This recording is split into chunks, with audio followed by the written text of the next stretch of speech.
Howdy everybody, this is Steve KM9G, and today I want to talk about the power cable that came with the X6100. I got two here because I want to show you two. The power cable that came with the X6100, there may or may not be an issue with this. This was pointed out to me by another ham. I just wanted to share this information with you and talk about the solution that I have for dealing with this problem. Let's get over to the workbench and take a look.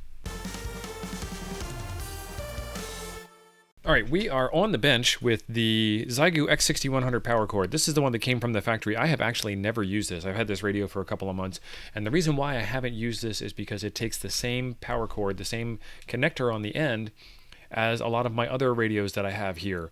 So I haven't had a need to do that. It kind of struck me as odd. If you look at the way that this cord is, you can see this black lead here is actually the braid or the shield that goes around the outside of the white lead, and then somebody had just wrapped it up nice and neat for you and put some shrink tubing on it.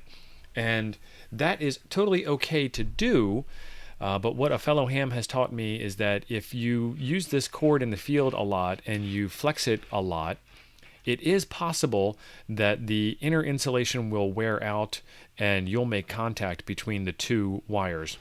And what will make this a little bit easier is going and getting another lead. I've got a link for this down in the description down below that is actually two separate insulated wires. So instead of having metal from the braided coaxial style ground connection running across the insulation for the other connection, what you'll have instead is two pieces of insulated wire rubbing against each other. And then you can put your power pole ends on this or whatever other ends that you use to connect into your Radio Shack's power supply.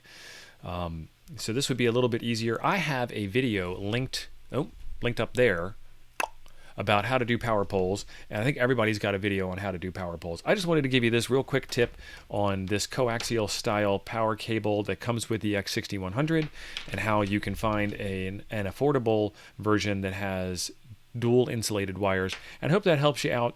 Another tip that I would give you is to always use fuses, and I'm working on a product that will allow you to connect power poles into a power pole fuse block and then connect that into your power providing device, your power supply or your power distribution block or whatever the case may be, but have the ability to switch in and out power that way. There is a video right over there I think you will enjoy next. Thanks for being awesome.